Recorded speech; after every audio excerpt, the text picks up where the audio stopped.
नमस्कार बच्चों, मैं किरण प्रसाद सिंह आज की कक्षा में आपका स्वागत करती हूँ। बच्चों, आज हम कक्षा 12 के भूगोल विषय का अध्ययन करेंगे। हमारी जो पुस्तक है मानव भूगोल के मूल सिद्धांत, उसका आज हम अध्याय 2 विश्व जनसंख्या वितरण घनत्व और वृद्धि, उसका आज हम भाग 1 विस्तार से पढ़ेंगे। बच्चों, जैसा कि आप जानते हैं, इस मानचित्र में आप देख रहे हैं, आपको विदित है कि पूरी दुनिया में जनसंख्या तेजी से बढ़ रही है। तो इसी के बारे में आज हम पढ़ेंगे कि उसका वितरण किस प्रकार से है, जनसंख्या का घनत्व कैसा है और वृद्धि किस प्रकार हो रही है। अब देखिए, इस विषय के अंतर्गत मुख्य रूप से जो हमारे आज अध्ययन के बिंदु होंगे वो होंगे विश्व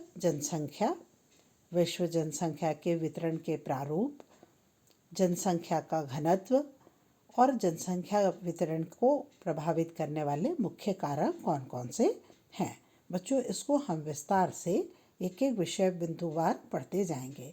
इससे पहले आप लोग अपनी पुस्तक भी खोल लें और पेंसिल से महत्वपूर्ण बिंदुओं को अंडरलाइन भी करते जाएं। देखिए, इस अध्याय को पढ़ने से मुख्य जो हम बातें आज जान पाएंगे वो ये है कि हम जान पाएंगे कि किसी देश में पुरुष और महिलाओं की संख्या कितनी है। इसके द्वारा हम जान पाएंगे कि प्रति वर्ष कितने शिशु जन्म लेते हैं। इसी तरह से कितने लोगों की मृत्यु हो रही है और उसका क्या कारण है। कितने लोग गांव में रहते हैं अर्थात ग्रामीण जनसंख्या कितनी है, और कितने लोग शहरों में रहते हैं अर्थात नगरीय जनसंख्या कितनी है। कितने लोग साक्षर हैं, इस अध्याय के माध्यम से हम ये भी जान पाएंगे।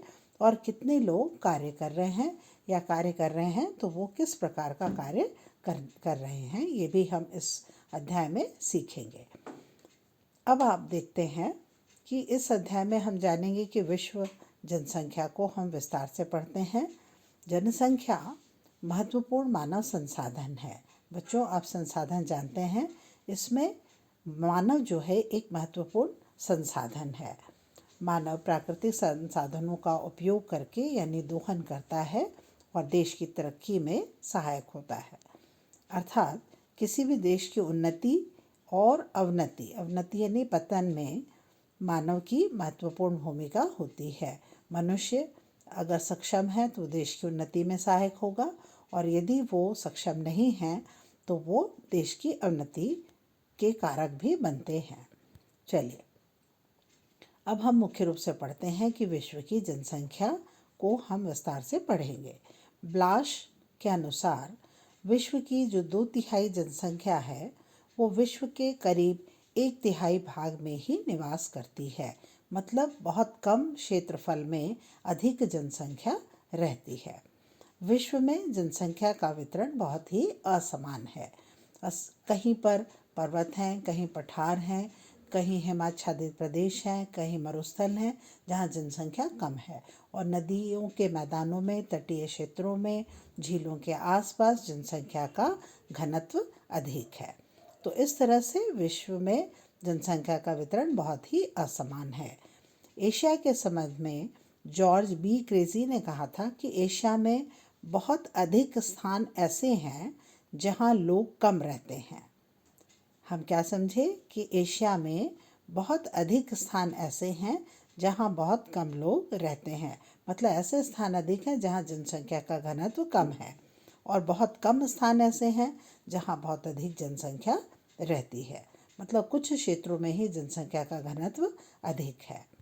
चलिए, इस मानचित्र में आप देख पा रहे हैं कि जो डार्क कलर से दिखाई दे रहे हैं वो रिक्त स्थान, मतलब रिक्त हैं जो जनसंख्या विहीन क्षेत्र हैं। इसी तरह से जो पीले रंग के डॉट्स आपको दिखाई दे रहे हैं वो अधिक जनसंख्या घनत्व को दर्शाते हैं। मतलब इन क्षेत्रों में जनसंख्या अधिक निवास करती है। तो आप देख रहे हैं इस मानचित्र के आधार पर ही कि बहुत ज़्यादा क्षेत्र ऐसा है जहाँ बहुत कम लोग रह रहे हैं, और बहुत कम क्षेत्र ऐसे हैं जहाँ बहुत अधिक जनसंख्या रहती है।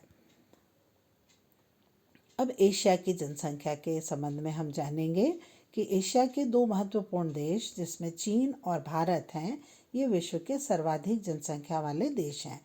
जनसंख्या के आधार पर चीन प्रथम स्थान पर और भारत द्वितीय स्थान पर आता है।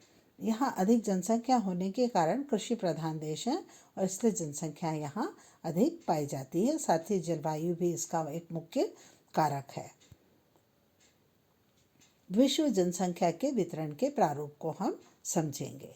विश्व जनसंख्या के वितरण का अर्थ ये होता है कि भूपृष्ठ यानी धरातल पर लोगों का वितरण, लोगों का किस तरह से बसावट है।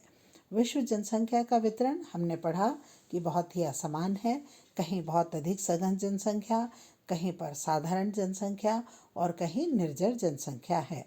बहुत सघन जनसंख्या का अर्थ है कि यहाँ मानव के बसाव के लिए समस्त सुविधाएं उपलब्ध हैं और निर्जन वो स्थान है जहाँ मानव के रहने के लिए अवस्थाएं उपलब्ध नहीं हैं। इस प्रकार विश्व की जनसंख्या का 90% भाग केवल 10% भूभाग में ही रहता है। ये हम समझ लें कि विश्व की जनसंख्या का 90% भाग केवल जो भूभाग है, धरातल का जो 10% भूभाग है, उसी पर रहता है। अब हम आगे देखेंगे। ये विश्व के मानचित्र में हम देख पा रहे हैं कि आप देखिए जो राउंड बनाए हुए हैं उसमें चीन के आसपास देखिए अधिक जनसंख्या वाले क्षेत्र हैं, भारत अधिक जनसंख्या वाला क्षेत्र है, यूरोपियन कंट्रीज़ में यूरोप के क्षेत्र हैं जहाँ पर पश्चिमी यूरोप में जनसंख्या अधिक है, उत्तरी अमेरिका के जो उत्तरी पूर्वी क्षेत्र हैं और अटलांटिक तटीय क्षेत्र हैं वहीं पर जनसंख्या का बसावट अधिक है। इसी तरह से दक्षिणी अमेरिका में आप ब्राज़ील के पठार पर और पेरू में देख सकते हैं। ऑस्ट्रेलिया के केवल उत्तरी जो पूर्वी भाग है उसमें ही जनसंख्या का बसावट अधिक जो नदी की घाटी है वहाँ नदी जनसंख्या अधिक पाई जाती है। अब हम समझें कि विश्व के कौन से प्रमुख 10 देश हैं। अगर हम उनके नाम देखें तो कौन से देश हैं और वहाँ की जनसंख्या क्या है। ये जनसंख्या के जो आंकड़े हैं ये इतने पुराने हैं। जो 2011 की जनगणना हुई है उसके आधार पर ये जनसंख्या के आंकड़े दिए गए हैं। चाइना में जनसंख्या के आधार पर ये प्रथम स्थान पर है। इसकी जनसंख्या 139 करोड़ थी और अब ये बढ़कर 147 करोड़ हो गई है। भारत की जनसंख्या 130 जो अब बढ़कर 137 करोड़ हो गई है। यूएसए की जनसंख्या 33 करोड़ है जो बढ़ती जा रही है। इंडोनेशिया में जनसंख्या 23 करोड़, ब्राज़ील में जनसंख्या 22 करोड़, पाकिस्तान जनसंख्या 19 करोड़, बांग्लादेश जनसंख्या 16 करोड़, नाइजीरिया जनसंख्या 15 करोड़, रूस यहाँ की जनसंख्या 14 करोड़ है और जापान जहाँ की जनसंख्या 12 करोड़ है। बच्चों इसे आप विश्व के मानचित्र में भी इन देशों को बनाने का प्रयास करेंगे तो आपकी एक मानचित्र की कला की भी तैयारी हो जाएगी जिसमें आप चीन, भारत, इंडोनेशिया, ब्राज़ील, बांग्लादेश इन देशों को विस्तार दिखाएंगे तो आपकी एक तैयारी मानचित्र प्रदर्शन की भी होती जाएगी। चलिए हम आगे देखते हैं। ये विश्व के प्रमुख 10 जो आबादी वाले देश हैं जिसमें 60% जनसंख्या निवास करती है वो इस प्रकार से हैं। पहला स्थान है चीन का। देखिए यहाँ जनसंख्या मिलियन में दिखाई गई है तो 143 अगर हम देखें तो करोड़ों में देखें तो 143.54 होगा। 143 करोड़ के करीब है। भारत की जनसंख्या बढ़कर 137 करोड़ हो गई है।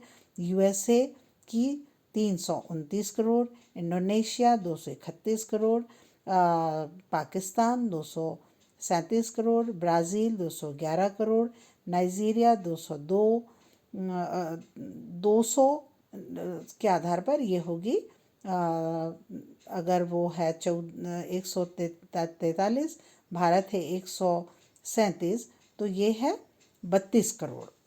उसी तरह से इंडोनेशिया की जनसंख्या है 37 करोड़, पाकिस्तान की जनसंख्या 21 करोड़, ब्राज़ील की 21 करोड़, नाइजीरिया की 20 करोड़, बांग्लादेश की 16 करोड़, रूस की जनसंख्या 14 करोड़ और मैक्सिको की जनसंख्या 12 करोड़ के करीब है। अब हम आगे देखते हैं। ये यहाँ पर बार डायग्राम से भी आपकी पुस्तक में समझाया गया है कि विश्व के 10 जो अधिक सघन जनसंख्या वाले देश हैं वो कौन कौन से हैं। तो पहला देख रहे हैं कि 140 से ऊपर दिखाई दे रहा है। 143 करोड़ चीन है और दूसरे स्थान पर 137 करोड़ जनसंख्या वाला देश भारत है। इसके अलावा 40 करोड़ से नीचे USA, Indonesia, Pakistan, Brazil, Nigeria, Bangladesh और रूस है। तो ये हम इस तरह से बार डायग्राम से भी इन्हें दिखा सकते हैं। आगे हम देखेंगे कि महाद्वीपों का, विश्व के महाद्वीपों के वर्णन के आधार पर अगर हम देखें तो उसमें हम विभिन्न महाद्वीपों के जनसंख्या को पढ़ेंगे। तो उसमें सबसे पहले हम देख लेते हैं एशिया महाद्वीप का। एशिया महाद्वीप में देखिए चीन में और भारत में, इसी तरह से जापान के आसपास और इंडोनेशिया में जनसंख्या का घनत्व सर्वाधिक है और शेष जो भाग है वहाँ जनसंख्या मध्यम पाई जाती है। यहाँ मुख्य रूप से एशिया में जनसंख्या के अधिक पाए जाने का कारण यहाँ की जलवायु, नदियों की घाटियाँ और उपजाऊ मैदानों का होना है। यूरोप, यह जो यूरोप है वो जनसंख्या यहाँ पर मुख्य रूप से मध्य यूरोप में ही अधिक संकेंद्रित का अर्थ है इकट्ठा होना, मध्य यूरोप में ही अधिक जनसंख्या पाई जाती है। यह क्षेत्र मुख्य रूप से खनिज और उद्योग के कारण विकसित है। यहाँ की जलवायु बहुत अच्छी है। Monaco, Netherlands, Germany, Great Britain, Italy और स्विट्ज़रलैंड जैसे देश यहाँ पर अधिक घने बसे हुए देश हैं। ये यूरोप महाद्वीप में अगर हम जाने, देखिए अब इस मानचित्र के आधार पर हम देख रहे हैं कि आपने देखा कि सबसे ज़्यादा कहाँ दिख रहा है। ग्रेट ब्रिटेन में 65.6, जर्मनी में 82.5। इस तरह से ये यूरोपियन देश में जनसंख्या के अधिक होने का कारण खनिज और उद्योग है। जैसे कि हमने एशिया में पढ़ा कि एशिया में कृषि और पशुपालन है, उसी तरह से यहाँ पर खनिज और उद्योग के कारण जनसंख्या अधिक है। चलिए आगे देखते हैं। उत्तरी अमेरिका, तीसरा जो महत्वपूर्ण महाद्वीप है वो है उत्तरी अमेरिका। यहाँ पर अटलांटिक तटीय क्षेत्र, जैसा कि मैंने आपको अभी मानचित्र दिखाया था, उसमें जो अटलांटिक महासागर के तटवर्ती भाग हैं, मतलब पूर्वी उत्तरी अमेरिका के तट पर अधिक जनसंख्या पाई जाती है। विश्व का केवल यहाँ पर 4.8% जनसंख्या ही यहाँ रहती है। मुख्य रूप से जो सुपीरियर झील है, यहाँ 5 झीलें हैं, जिसमें से सुपीरियर झील सबसे घना बसा हुआ क्षेत्र है और प्रेरी के मैदान में भी यहाँ पर जनसंख्या समतल मैदान के कारण पाई जाती है। रॉकी पर्वत जो पर्वतीय क्षेत्र है वो यहाँ कम बसा हुआ क्षेत्र है। यहाँ बसावट का मुख्य कारण है खनिज पदार्थ और उद्योगों की प्रधानता। यही कारण है कि अटलांटिक तटीय क्षेत्र अधिक घने बसे हुए क्षेत्र हैं। ये देखिए आप इसमें उत्तरी अमेरिका के जो मुख्य रूप से अमेरिका, संयुक्त राज्य अमेरिका को देख पा रहे हैं। इसमें अटलांटिक तटीय क्षेत्र में और पश्चिम में कैलिफोर्निया के आसपास आपको जनसंख्या का घनत्व अधिक दिखाई दे रहा है। अब हम पढ़ेंगे लैटिन अमेरिका। ये जो चित्र आपको दिखाई दे रहा है उसमें उत्तरी अमेरिका का दक्षिणी भाग, जिसमें कि गायना देश आता है, और शेष दक्षिणी अमेरिका के भाग हैं। ये लैटिन अमेरिका कहलाते हैं। यहाँ पर विश्व की करीब 8.5% जनसंख्या निवास करती है। इसमें मुख्य रूप से ब्राज़ील जो कि पठारी भाग है और कॉफ़ी उत्पादन के लिए प्रसिद्ध है, अर्जेंटीना जो नदी की घाटी के कारण प्रसिद्ध है, बोलिविया और पेरू यही देश हैं जो अधिक घने बसे हुए देश हैं। शेष जो भूमध्य रेखा जहाँ से गुजरती है वह जलवायु विपरीत होने के कारण जनसंख्या कम पाई जाती है। चलिए आगे हम देखते हैं अफ्रीका देश। अफ्रीका में विश्व की करीब 16.9% जनसंख्या निवास करती है और यहाँ पर कहीं कुछ क्षेत्र ऐसे हैं जो बहुत ही कम जनसंख्या वाले क्षेत्र हैं। मुख्य रूप से उसमें सहारा का मरुस्थल जो दुनिया का सबसे बड़ा मरुस्थल है, इसी तरह से दक्षिण में कालाहारी मरुस्थल और कांगो बेसिन, ये बहुत ही कम बसे हुए क्षेत्र हैं। शेष जो नील नदी की घाटी का जो डेल्टाई भाग है वहाँ पर घाना, नाइजीरिया और इनमें घनी जनसंख्या बसी हुई है। ऑस्ट्रेलिया, यहाँ पर विश्व की मात्र 0.5 मतलब करीब 1% जनसंख्या भी यहाँ नहीं रहती। यहाँ सघन जनसंख्या जो है दक्षिणी पूर्वी तट पर, जैसा कि आप इस मानचित्र में देख पा रहे हैं कि यहाँ पे मर्री और डार्लिंग दो नदियाँ बहती हैं जो एक पतले उपजाऊ मैदान की रचना करती हैं। परंतु यहाँ अच्छी वर्षा, कृषि और पशुपालन जो दुग्ध व्यवसाय विश्व में सबसे अधिक यहाँ पर होता है, इस कारण से कृषि और पशुपालन के कारण यहाँ जनसंख्या अधिक पाई जाती है। जबकि मध्य भाग देखिए आप पूरा खाली दिखाई दे रहा है, जहाँ पर विक्टोरिया का मरुस्थल है, यहाँ पर जनसंख्या बहुत ही कम पाई जाती है। अब हम देखेंगे कि जनसंख्या को प्रभावित करने वाले कारक कौन कौन से हैं। बच्चों आप इसको ज़रूर लिखते जाइए क्योंकि ये बड़े प्रश्न में आता है ये प्रश्न, तो इसको आप पॉइंट वाइज एक एक बिंदु लिखते जाइएगा कि जनसंख्या को प्रभावित करने वाले कारक कौन कौन से हैं। सबसे पहला है जलवायु। देखिए जलवायु कैसे हम कहेंगे। दूसरा है धरातल। तीसरा है जलापूर्ति और भरण पोषण की क्षमता। उसके बाद खनिज पदार्थ, औद्योगिकरण, आवागमन के मार्गों की सुविधा, राजनीतिक प्रभाव, सरकार की नीतियाँ और सामाजिक प्रभाव। मुख्य रूप से देखिए जनसंख्या को प्रभावित करने वाले जो कारक हैं उनको हम निम्न बिंदुओं के आधार पर बांटते हैं। पहला है जलवायु। जिन स्थानों की जलवायु अनुकूल है वहाँ जनसंख्या अधिक पाई जाती है।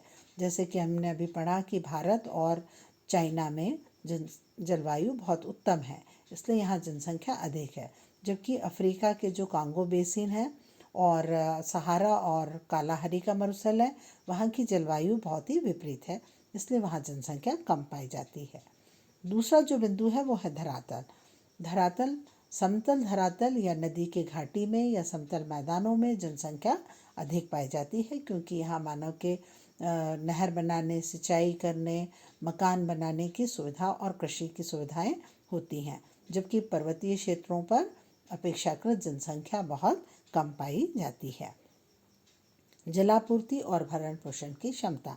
जैसा कि हमने अभी जाना कि नदी के किनारे जलापूर्ति और मनुष्य के कृषि कर कर भरण पोषण करने की क्षमता यहाँ पर उपलब्ध रहती है, इसलिए नदी के घाटी वाले क्षेत्रों में जनसंख्या अधिक पाई जाती है। खनिज पदार्थ।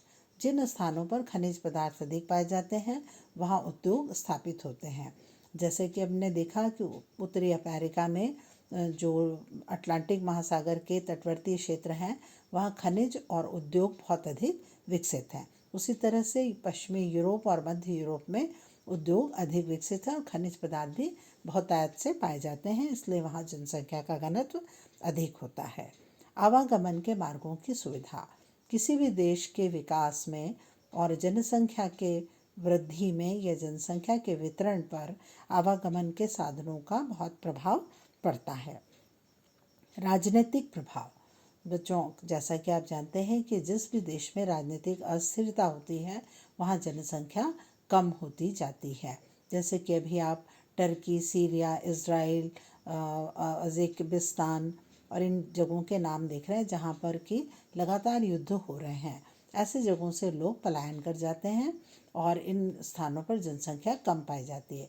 इसके अतिरिक्त जिन स्थानों पर शांति है, युद्ध की संभावना नहीं रहती, वहाँ मनुष्य रहते हैं और वहाँ पर जनसंख्या का वितरण भरपूर और घना बसावट होती है। सरकार की नीतियों का भी जनसंख्या के वितरण पर प्रभाव पड़ता है। साथ ही है सामाजिक प्रभाव, जहाँ पर सुरक्षा, शांति और आपसी भाईचारे की स्थितियाँ पैदा होती हैं, उन स्थानों पर जनसंख्या अधिक पाई जाती है। तो ये है जनसंख्या के वितरण को प्रभावित करने वाले कारक। चलिए आगे हम देखते हैं। ये देखिए विश्व की जनसंख्या अगर हम इस मानचित्र के आधार पर देखें तो हम यहाँ पाएंगे, आप देख रहे हैं कि चीन में और भारत में अधिक जलवायु, अच्छी जलवायु के कारण जनसंख्या का घनत्व अधिक है। यूरोप में अब देखिए आप पश्चिमी यूरोपीय भाग और मध्य यूरोप में जनसंख्या का घनत्व अधिक है, क्योंकि यहाँ खनिज और उद्योगों की स्थापना अधिक मात्रा में हुई है, इसलिए great Britain, Germany, France in इलाकों में जनसंख्या का घनत्व अधिक है। उत्तरी अमेरिका के जो उत्तरी पूर्वी तट पर आप देख पा रहे हैं, यहाँ जनसंख्या का घनत्व अधिक है। चलिए आगे देखते हैं। अब हम पढ़ेंगे कि जनसंख्या का घनत्व क्या है। घनत्व से क्या अर्थ है? जनसंख्या का घनत्व का अर्थ होता है कि किसी भी एक क्षेत्र में लोगों की संख्या कितनी है, अर्थात जनसंख्या के घनत्व का माप एक क्षेत्र में जो जनसंख्या रहती है उसके मापन से है। यह एक औसत संख्या के रूप में हम इसे लेते हैं। देखिए, जनसंख्या घनत्व की गणना उस क्षेत्र के क्षेत्रफल और वहाँ पर निवास करने वाले लोगों की संख्या, मतलब उस स्थान का कितना क्षेत्रफल है और वहाँ कितने लोग रहते हैं, उसको अगर हम भाग दे दें अर्थात विभाजित करें तो उससे जनसंख्या का घनत्व ज्ञात हो जाता है। जनसंख्या के घनत्व को आमतौर पर प्रति वर्ग किलोमीटर जो लोग रहते हैं उनकी संख्या के रूप में दिखाया जाता है। तो फिर से आप समझ लें कि जनसंख्या का घनत्व एक क्षेत्र में लोगों की संख्या की माप है और ये क्या है, एक औसत संख्या है। और मुख्य रूप से जनसंख्या की गणना उस क्षेत्र में निवास करने वाले लोगों, जो उस क्षेत्र का क्षेत्रफल है और वहाँ निवास करने वाले लोगों की संख्या है, उससे यदि भाग दे दिया जाए तो वो औसत निकल आता है, यानी जनसंख्या का घनत्व ज्ञात हो जाता है। जनसंख्या के घनत्व को आमतौर पर हम प्रति वर्ग किलोमीटर जितने लोग रहते हैं उसके रूप में हम इसे दर्शाते हैं। आप इसे आगे देखिएगा, जैसे कि ये बहुत महत्वपूर्ण है, इसे आप ज़रूर कॉपी में लिखते जाइए। जनसंख्या के घनत्व को ज्ञात करने का सूत्र, जैसे कि अभी हमने कहा था कि व्यक्तियों की संख्या, किसी भी क्षेत्र में रहने वाले लोगों की संख्या को यदि हम उस स्थान के जो क्षेत्रफल है उससे भाग दे दें तो वो वर्ग किलोमीटर में भी हो सकता है और मील में भी हो सकता है। भाग दे देंगे तो जनसंख्या का घनत्व ज्ञात हो जाएगा। जैसे कि उदाहरण के तौर पर हम देखें कि भारत की जनसंख्या जो 2011 की जनगणना के अनुसार थी करीब 121 करोड़ और 85,04,977 अगर हम माने तो, और भारत की कुल जो भूमि का क्षेत्रफल है वो है 3,32,87,240 वर्ग किलोमीटर। तो हम अब 32,87,240 में भाग दे देंगे 121.854 करोड़ को। तो इस तरह से जो जनसंख्या का घनत्व देखिए, हम 121 करोड़ में 32,87,240 को अगर भाग दे देंगे तो वो करीब 382 व्यक्ति प्रति वर्ग किलोमीटर आता है। इस प्रकार से हम जनसंख्या के घनत्व को ज्ञात कर लेते हैं। अब कुछ महत्वपूर्ण प्रश्न भी आप लोग करेंगे और इसमें हम 2 प्रकार के प्रश्न बच्चों करेंगे। मुख्य रूप से कुछ लघु उत्तरीय प्रश्न हैं और कुछ हम दीर्घ उत्तरीय प्रश्नों को भी करेंगे। जो अभी आपने पाठ पढ़ा है उसमें से हम ये जानेंगे कि विश्व की कुल जनसंख्या कितनी है। तो विश्व की कुल जनसंख्या 600 करोड़ से अधिक हो गई है, ऐसा आप लिखिए। विश्व की 90% जनसंख्या कितने प्रतिशत भूभाग में रहती है? अभी हमने जाना कि विश्व की 90% जनसंख्या विश्व के केवल 10% भूभाग पर ही रहती है। तो आपको ऐसे 1 या 2 वाक्यों में उसके उत्तर लिखने हैं। विश्व में सर्वाधिक जनसंख्या वाले 2 देशों के नाम लिखिए। तो आप जानते हैं कि विश्व में सर्वाधिक जनसंख्या वाले देशों में प्रथम स्थान चीन का और द्वितीय स्थान भारत का है। तीसरा हम देखते हैं, चौथा प्रश्न है कि यूरोप में जनसंख्या का सर्वाधिक संकेंद्रण किन भागों में हुआ है? तो हम इसका उत्तर लिखेंगे कि यूरोप में जनसंख्या का संकेंद्रण मध्य भाग में हुआ है। अफ्रीका में काम करने वाले कम जनसंख्या वाले क्षेत्र कौन कौन से हैं? तो हमने भी पढ़ा कि सहारा का मरुस्थल, कालाहारी का मरुस्थल और जो घाटी है, जो कांगो नदी की घाटी है, वो सबसे न्यूनतम जनसंख्या वाले क्षेत्रों में आती है। तो ये है लघु उत्तरीय प्रश्न।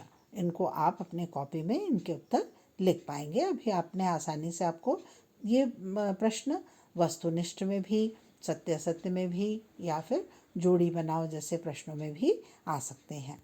चलिए अगला जो देखें हम, दीर्घ उत्तरीय प्रश्न। दीर्घ उत्तरीय प्रश्न में है, पहला प्रश्न ये है कि विश्व जनसंख्या के महाद्वीपीय वितरण को समझाइए।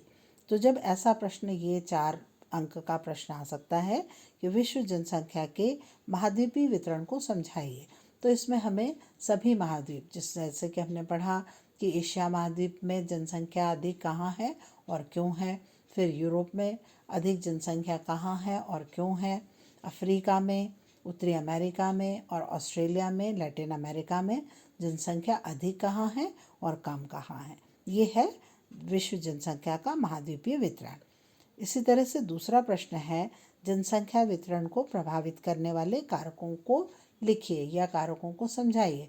तो आप जलवायु, वहाँ का धरातल, आवागमन के साधन, जलापूर्ति, भरण पोषण की क्षमता, सामाजिक कारण, राजनीतिक कारण, इन कारणों को लिखेंगे और उनका थोड़ा थोड़ा वर्णन भी करते जाएंगे। तो इससे आपको पूर्ण अंक प्राप्त हो जाएंगे। तीसरा जो प्रश्न इसमें से जो बनता है वो है, विश्व जनसंख्या के घनत्व को समझाइए। अब अगले भाग में हम विश्व जनसंख्या के घनत्व के आधार पर विश्व के भागों को पढ़ेंगे। इसमें हमने सिर्फ पढ़ा है कि विश्व जनसंख्या घनत्व क्या है और घनत्व को ज्ञात करने के क्या सूत्र हैं। तो इसे आप विस्तार से लिखिएगा। तो आशा है कि आज का अध्याय आपको समझ में आया होगा। इसी के साथ हम आज का अध्याय समाप्त करते हैं और अगले हफ्ते में हम पुनः इसका जो भाग 2 है, विश्व जनसंख्या वितरण, घनत्व और वृद्धि का, उसको लेकर फिर से उपस्थित होंगे। तब तक के लिए आप इन प्रश्नों को करिए और तैयार करिए और वस्तुनिष्ठ प्रश्न भी करते जाइएगा। धन्यवाद।